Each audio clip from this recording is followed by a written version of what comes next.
Hébreux au chapitre 2, c'est pourquoi nous devons d'autant plus nous attacher aux choses que nous avons entendues, de peur que nous ne soyons emportés loin d'elles. C'est vrai, Seigneur mon Dieu, ce serait comme être pris, Seigneur mon Dieu, emporté par le courant de la mer, Seigneur mon Dieu. Garde-nous, Seigneur mon Dieu, de nous demeurer fermes, Seigneur, dans la foi. Car si la parole annoncée par des anges a eu son effet, si toute transgression et toute désobéissance reçut une juste rétribution, comment échapperons-nous en négligeant un si grand salut, qui annoncé d'abord par le Seigneur nous a été confirmé par ceux qui l'ont entendu, c'est-à-dire l'évangile de Jésus-Christ. Dieu appuyant leur témoignage par des signes, des prodiges et divers miracles, et par les dons du Saint-Esprit distribués selon sa volonté. Amen. En effet, ce n'est pas des anges que Dieu a soumis le monde à venir dont nous parlons. Or, quelqu'un a rendu quelque part ce témoignage. Qu'est-ce que l'homme pour que tu te souviennes de lui? Ou le Fils de l'homme pour que tu prennes soin de lui?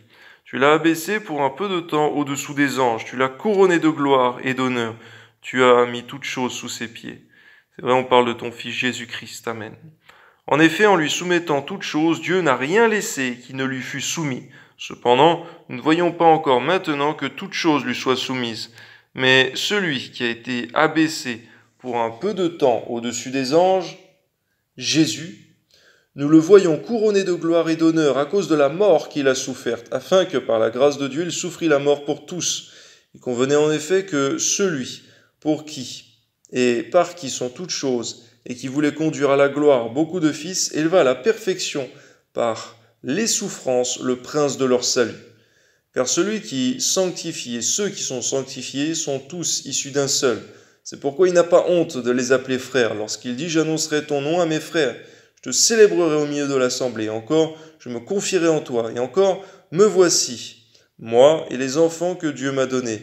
Ainsi donc, puisque les enfants participent au sang et à la chair, il a également participé lui-même, afin que par la mort, il anéantisse celui qui a la puissance de la mort, c'est-à-dire le diable, et qu'il délivra tous ceux qui, par crainte de la mort, étaient toute leur vie retenus dans la servitude.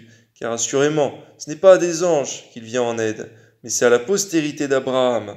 En conséquence, il a dû être rendu semblable en toutes choses à ses frères, afin qu'il fût un souverain sacrificateur miséricordieux et fidèle dans le service de Dieu, pour faire l'expiation des péchés du peuple, car ayant été tenté lui-même, dans ce qu'il a souffert, il peut secourir ceux qui sont tentés. C'est vrai, plus que quiconque, Seigneur Jésus, tu peux nous soutenir, Seigneur, lorsque nous sommes tentés, car toi-même, Seigneur mon Dieu, tu as connu ce corps humain. C'est vrai, Seigneur, le nôtre est corruptible, Seigneur Jésus, mais le tien, Seigneur mon Dieu, était incorruptible, Seigneur. Car c'est vrai, Seigneur, tu n'as jamais péché, Seigneur mon Dieu, car tu es Fils unique de Dieu. Alléluia. À toi soit la gloire, Père très saint, dans le beau nom de ton Fils Jésus. Amen.